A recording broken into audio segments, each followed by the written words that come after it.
میں ایک شخص نے کسی کے ہاں نکاح کا پیغام بھیجا، اس کو ایک کی بیٹی سے عشق ہو گیا، محبت ہو گئی، نکاح کا پیغام بھیجا، تو لڑکی کے ابا نے انکار کر دیا۔ جب انکار کیا تو اس نے غیرت تو نہیں کہنی چاہیے، بے غیرتی کہنی چاہیے اس نے جناب اس کے والد کو قتل کر دیا، اور یہ چپکے سے قتل کیا۔ اب وہ قوم کا ایک اچھا آدمی تھا، معزز آدمی تھا، پتہ ہی نہیں چل رہا اس کا قاتل کدھر ہے۔ تو بڑے پھڈے شروع ہو گئے۔ تو اللہ تعالیٰ نے کیا کیا، حکم دیا موسیٰ علیہ السلام کو ایک معجزے کے طور پر کہ میں ایک معجزہ بھی ظاہر کرنا چاہتا ہوں، اور لوگوں کو یہ بھی پتہ چل جائے کہ میں مردوں کو زندہ کیسے کروں گا، یہ بھی پتہ چل جائے۔ تو بنی اسرائیل کو حکم دیا کہ گائے ذبح کرو، اور گائے جب ذبح ہوگی تو اس گائے کے اس ایک حصے کو نا، گوشت کا ایک ٹکڑا اٹھا کے جو مقتول ہے، جس کا قتل ہوا ہے، اس کو مارا جائے گا، تو اللہ اپنی قدرت سے اس مقتول کو زندہ کر دے گا، اور مقتول خود اٹھ کے قاتل کا نام بتائے گا۔ تو یہ ایک بڑا، یعنی ظاہر ہے موسیٰ علیہ السلام کا ایک معجزہ ظاہر کرنا تھا، اور اس میں بڑا مقصد یہ بھی تھا کہ اللہ بنی اسرائیل کو کھلی آنکھوں یہ دکھانا چاہتے تھے کہ دیکھو میں مردوں کو زندہ کر سکتا ہوں، ورنہ گائے کا گوشت مردے پہ لگاؤ تو اس میں کیا اس میں کون سا کوئی سائنٹیفک کوئی لاجیکل بات ہے کہ جس سے مردہ زندہ ہو، کوئی اس کی سائنٹیفک لاجک تو نہیں ہے، اللہ اپنی قدرت سے کرے گا۔ اور گائے یہ کرنے کی ضرورت کیا تھی کہ گائے ذبح کرو اور گائے کا گوشت قاتل کے لگاؤ؟ اس کی حکمت بعض علماء نے یہ بیان کی ہے کہ عین ممکن ہے کہ اس زمانے میں گائے کی پرستش ہوتی ہو، اور اس کے دو قرائن ہیں، ان علماء کی بات کے مضبوط ہونے کی دو یعنی قرائن ہیں جن سے پتہ چلتا ہے کہ یہ بات بڑی جاندار ہے۔ نمبر ایک، آج بھی ہم دیکھتے ہیں کہ ہندو گائے کی عبادت کرتے ہیں، تو اس سے ہمیں پتہ چلتا ہے کہ قوم ایک ایسی گزری ہے ماضی میں جو گائے کو معبود سمجھا کرتے تھے، اور یہ اسی کے اثرات ہیں ہندوؤں میں جو گائے کی پرستش ہو رہی ہے۔ اور اس کی تائید اس واقعے سے بھی ہوتی ہے کہ موسیٰ علیہ السلام جب تورات لینے کے لیے کوہ طور پہ گئے ہیں تو پیچھے بنی اسرائیل نے گائے کا بچھڑا بنا کے سونے کا اس کی پوجا کرنا شروع کر دی، حالانکہ جو مشرک ہوتے ہیں وہ بتوں کی پوجا کرتے ہیں، گائے کی عام طور پہ نہیں کرتے۔ تو اس سے بھی پتہ چلتا ہے کہ فرعون کے دور میں گائے کی پوجا پاٹ کا کوئی نظام رہا ہوگا۔ تو اللہ تعالیٰ کا عین ممکن ہے کہ یہ حکمت ہو اس میں کہ یہ چونکہ ایسی قوم میں رہے ہیں جہاں گائے کو مقدس سمجھا جاتا ہے، تو ان کے دل میں توحید کو راسخ کرنے کے لیے ان سے گائے ذبح کروائی جائے، کیونکہ عملی طور پر تو یہ ایک خدا کے قائل ہو گئے ہیں کہ ایک اللہ ہے، ہم اللہ کے سوا کسی کو نہیں مانتے۔ لیکن آپ خود سوچیں نا، جب کوئی جیسے کوئی ہندو ہمیشہ گائے کی عبادت کرتا رہا ہو، اب اگر وہ اسلام قبول بھی کرے گا تو اس کے لاشعور میں گائے کا کچھ نہ کچھ تقدس بیٹھ جائے گا، اور اب اس سے آپ بکری ذبح کرنے کا کہیں کر دے گا وہ، اور اس سے آپ کہیں کہ اونٹ نہر کرو کر دے گا، لیکن جب گائے پہ چھری پھیرنے کی بات آئے گی تو سوچیں کہ ساری زندگی جس کی عبادت کی ہو تو چھری پھیرتے ہوئے تھوڑا سا وہ ڈرے گا، ایک لاشعور میں ہوتا ہے انسان کے۔ تو اللہ تعالیٰ نے عین ممکن ہے، میں عین ممکن اس لیے کہہ رہا ہوں کہ یہ کوئی اس بارے میں صحیح حدیث موجود نہیں ہے ہمارے پاس، لیکن علماء کا قول ہے جس کی تائید ہوتی ہے ان چیزوں سے جو میں آپ کے سامنے پیش کر رہا ہوں۔ تو عین ممکن ہے کہ اللہ تعالیٰ نے ان کے دلوں سے گائے کی جو معبود ہونے کا تصور ہے اس کو بالکل کھرچ کے نکالنے کے لیے کہ بھئی گائے بالکل ایسے ہی ایک جانور ہے جیسے بکری ہے، جیسے دمبا ہے، جب چاہتے ہو کاٹ کے کھا جاتے ہو، تو یہ بھی ایک ایسا جانور ہے، دودھ لو، جب دودھ دینا ختم کر دے کاٹ کے کھا جاؤ اس کو۔ ویسے کسی کو اپنی گائے سے محبت ہو جائے تو ایک الگ بات ہے، وہ اس میں نہ کاٹ کے کھائے۔ ویسے جب ہم جانور پالتے ہیں محبت ہو جاتی ہے تو وہ تو بلی سے بھی ہو سکتی ہے، کتے سے بھی ہو جاتی ہے لوگوں کو، اور بکری سے بھی ہو جاتی ہے، اس میں گائے کی تو کوئی خاصیت نہیں ہے نا، تو وہ ایک الگ بات ہے۔ لیکن نارملی گائے کو مقدس سمجھ کے نہ کاٹنا یہ اسلام کی تعلیمات کے بالکل خلافی ہے، اس میں شرک کا شائبہ ہے۔ تو اس لیے بنی اسرائیل سے حکم دیا گیا گائے کاٹو، گائے جب کاٹو گے تو ان کے دل میں گائے کا تقدس نکلے گا، تو عین ممکن ہے۔ تو اب یہاں سے یہ بات شروع ہو رہی ہے۔ اللہ نے فرمایا وَإِذْ قَالَ مُوسَىٰ لِقَوْمِهِ، اس وقت کو یاد کرو جب موسیٰ نے اپنی قوم سے کہا کہ اللہ تمہیں حکم دیتے ہیں کہ تم ایک گائے ذبح کرو۔ تو اب ایک دم نا، چونکہ شرک سے مانوس ہو چکے تھے، گائے کو بچھڑا بنا کے عبادت بھی کر چکے تھے، اور فرعونیوں میں بھی ایسے گائے کی عبادت کرنے والے لوگ ہوں گے، ان کے ساتھ رہ کے کچھ نہ کچھ تقدس آ گیا تھا گائے کا۔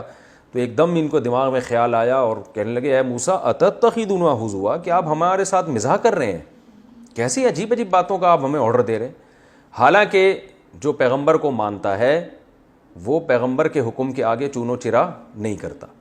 یہ بالکل اس سے ہمیں یہ بھی پتہ چلتا ہے. دیکھیں اللہ نے ہمیں بھی بقرعید کے دن گائے بکرے کاٹنے کا حکم دیا, تو صحابہ کرام کو جب رسول اللہ صلی اللہ علیہ وسلم نے بقرعید کے دن جانور کاٹنے کا حکم دیا, انہوں نے یہ لفظ نہیں کہا کہ یا رسول اللہ کیسی بات کا حکم دے رہے ہیں آپ, بلکہ فوراً بڑھ چڑھ کے انہوں نے قربانی کرنا شروع کر دی. تو یہ فرق تھا صحابہ میں اور بنی اسرائیل میں. تو ہم بھی اگر اپنے آپ کو کامل مومن بنانا چاہتے ہیں تو صحابہ کے راستے پہ چلنا پڑے گا. بقرعید میں اللہ نے حکم دیا جانور کاٹو, ہم کاٹ دیں گے, اس لیے کہ پیدا اللہ نے کیا. اور جو لبرلز ہوتے ہیں نام نہاد لبرل, وہ چونو چرا کرتے رہتے ہیں, یار اتنے پیسے کسی بیوہ کو دے دو, اتنے پیسے کسی غریب کو دے دو, اتنے پیسے سے کسی یتیم کی تعلیم کا انتظام کر لو, جس پیسوں سے تم بیل لے کر آؤ گے. تو وہ کرتے رہتے ہیں ایسی باتیں. تو بنی اسرائیل بھی کہنے لگے تتخذون حضوا, یہ کس قسم کا آرڈر دے رہے ہیں آپ؟ نماز کا حکم دیں, روزے کا حکم دیں, سمجھ میں آتا ہے, گائے کاٹنا کیا ہے؟ تو اتتخذون حضوا, کہ آپ ہمارے ساتھ مذاق کر رہے ہیں. حضرت موسیٰ کو غضب آیا کہ میری قوم کیسے بات کر رہی ہے مجھ سے. قال موسیٰ علیہ السلام نے فرمایا اعوذ باللہ ان اکون من الجاہلین, میں اللہ کی پناہ مانگتا ہوں اس چیز سے کہ میں جہالت والی بات کروں. میں پیغمبر ہو کے تمہیں آرڈر دے رہا ہوں اور اس میں سنجیدہ نہ ہوں, یہ کیسے ہو سکتا ہے؟ اب بنی اسرائیل کو یقین آ گیا بھائی یہ تو واقعی آرڈر ہے.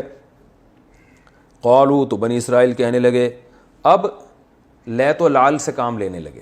جب انسان نے کسی حکم کو پورا نہیں کرنا ہوتا نا تو وہ 100 سوالات آگے شروع کر دیتا ہے. وہ سوالات شروع کر دیے کیونکہ تکلیف ہو رہی تھی گائے کاٹتے ہوئے. تو کہنے لگے ادعو لنا ربک, اپنے رب سے پوچھئے, یبین لنا, ہمیں بتائے, ما ہی, کون سی گائے بھائی؟ گایوں کی تو درجنوں قسمیں ہیں. حالانکہ عقل مندی کا تقاضا یہ تھا, حدیث میں آتا ہے اگر بنی اسرائیل اتنے سوالات نہ پوچھتے نا تو جو گائے کاٹ دیتے اللہ قبول کر لیتا, جو مل جاتی کاٹ دیتے. خود پوچھ کے اپنے اوپر پابندیاں. ما ہی, کیڑی گائے؟ قال انہ یقول انہا بقرۃ, جب آپ پابندیاں لگوائیں گے تو پھر اللہ بھی لگائے گا پابندی آپ کے اوپر. تبھی قرآن میں آتا ہے نا دوسرے مقام پہ, لا تسألوا عن اشیاء ان تبد لکم تسؤکم, اے ایمان والو ایسے سوالات مت پوچھا کرو کہ اگر ان کا تمہیں جواب مل جائے تو تم اور پریشان ہو جاؤ. تو جتنا اللہ نے مبہم جو چیز رکھی ہے نا اس کو مبہم ہی رہنے دو. تبھی علماء نے اسی سے یہ استدلال کیا ہے کہ اگر کوئی شخص آپ کو ہدیہ دیتا ہے یا آپ کی دعوت کرتا ہے تو آپ اس سے خود سے نہ پوچھیں کہ تمہارا ذریعہ آمدن کیا ہے. مسلمان ہیں, اچھا گمان رکھیں, حلال ہی کماتا ہوگا, جائیں کھا پی کے پتلی گلی سے نکل لیں. خام خواہ میں تفتیش کرنا, بھائی آپ ذرا یہ بتائیں کہ یہ جو آپ مجھے کوفتے کھلا رہے ہیں یہ آپ نے کہاں سے خریدے, کتنے کے خریدے. تو پوچھ کے اپنے اوپر پابندیاں نہ لگوائیں. ہاں کسی سے لانگ ٹرم کوئی معاہدہ ہو اور طویل تجارت کرنی ہے یا کہیں رشتہ بھیجنا ہے تو اس میں پھر یہ پہلے سے پوچھ لیں کہ آپ کی ارننگ کیا ہے. اس لیے کہ اگر بعد میں آپ کی وہاں شادی ہو جاتی ہے, پھر پتہ چلتا ہے کہ ان کا تو شراب خانہ ہے, تو پھر آپ ساری زندگی کیسے اجتناب کرو گے؟ یعنی پھر تو کیونکہ وہاں بہت لمبا معاملہ ہے نا آپ کا, آج نہیں تو کل تو پتہ چل ہی جائے گا. تو جو چیز کل پتہ چلنی ہے تو انسان پھر پہلے سے پوچھ لے. لیکن اگر کبھی کبھار لوگوں سے معاملات ہیں, کوئی آپ سے خرید و فروخت کر رہا ہے کچھ, تو پھر اس سے پوچھنے کی شریعت میں اجازت نہیں ہے, کیونکہ سوال پوچھ کے اپنے آپ کو مشکلات میں نہ ڈالیں. ہاں ضروری علم حاصل کرنا بہرحال ضروری ہے. تو اللہ نے فرمایا ما ہی کیڑی گائے, وہ بنی اسرائیل نے کہا ما ہی کیڑی گائے.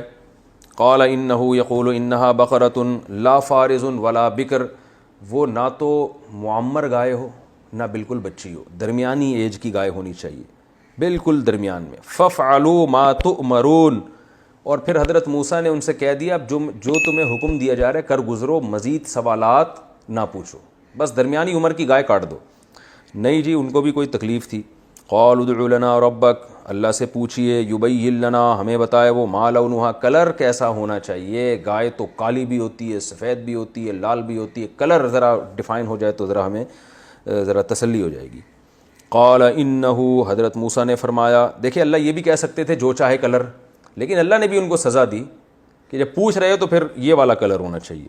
انہ یقول انہا, بے شک اللہ تعالیٰ فرماتے ہیں کہ وہ ایسی گائے ہو, بقرۃ صفرا, زرد رنگ کی گائے ہو, فاقع لونہا, چمکتا ہوا زرد رنگ, تسر الناظرین, دیکھنے والوں کو خوش کر دے. اب لاؤ ایسی گائے. لیکن ابھی بھی ان کو تسلی نہیں ہوئی تھی, تو کہنے لگے ادع لنا ربک یبین لنا ما ہی, اللہ سے پوچھیں کیڑی گائے. ابھی بھی سمجھ میں نہیں آ رہی, زرد رنگ کی تو بہت ساری گائے ہوتی ہیں, ان البقرہ تشابہ علینا، گائے کے معاملے میں ہم ابھی بھی کنفیوز ہیں، گائے ہم پر مشتبہ ہو گئی ہے. لیکن ایک جملہ ان کی زبان سے اس دفعہ اچھا نکل گیا، وَإِنَّا إِنشَاءَ اللَّهُ، اگر اللہ نے چاہا، یعنی انشاءاللہ لَمُهْتَدُونَ، اللہ نے چاہا تو اب ہمیں پتہ چل جائے گا.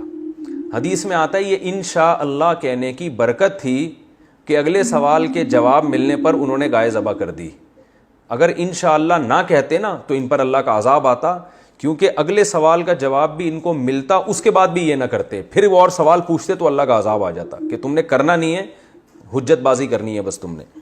تو اس لیے انہوں نے اس دفعہ کہہ دیا انشاءاللہ. انہوں ڈر رہے تھے نا حضرت موسیٰ علیہ السلام کوئی تھپڑ نہ لگا دیں، جیسے وہ قبطی کو تھپڑ مارا تھا، وہ مر گیا تھا، تو جو پوچھنے گیا ہوگا قوم کی طرف سے حضرت موسیٰ علیہ السلام سے، اس کو بھی تو ڈر لگ رہا ہوگا کہ اب تیسرے سوال پہ کہیں حضرت موسیٰ کا چانٹا نہ آ جائے.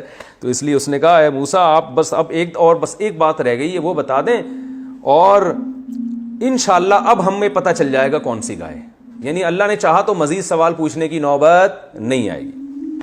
قال انہو، حضرت موسیٰ نے فرمایا کہ اللہ تعالیٰ فرماتے ہیں انہا بقرۃ لا ذلول، ایسی گائے نہیں جو مسخر ہو، یعنی ہل چلاتی ہو، تثیر الارض، جو زمین میں ہل جوتتی ہو، کیونکہ وہ اس گائے کا تو بڑا غرق ہو چکا ہوتا ہے نا، جو بیچاری گائے دیکھیں نا جو ہلوں میں ہوتی ہیں، ایسی ہڈیوں کا انچر پنچر ڈھیلا ہو چکا ہوتا ہے ان کا. ولا تسقی الحرث، اور نہ وہ کھیتیوں کو پانی پلاتی ہو، کیونکہ اس پہ لاد کے ڈول جب رکھے جاتے تھے، ویٹ لفٹنگ کا کام اس سے لیا جاتا تھا، تو وہ بھی ظاہر ہے اس کا بھی انچر پنچر ڈھیلا ہو جاتا تھا. تو ایسی گائے نہیں ہونی چاہیے، گھر کی پلی ہوئی.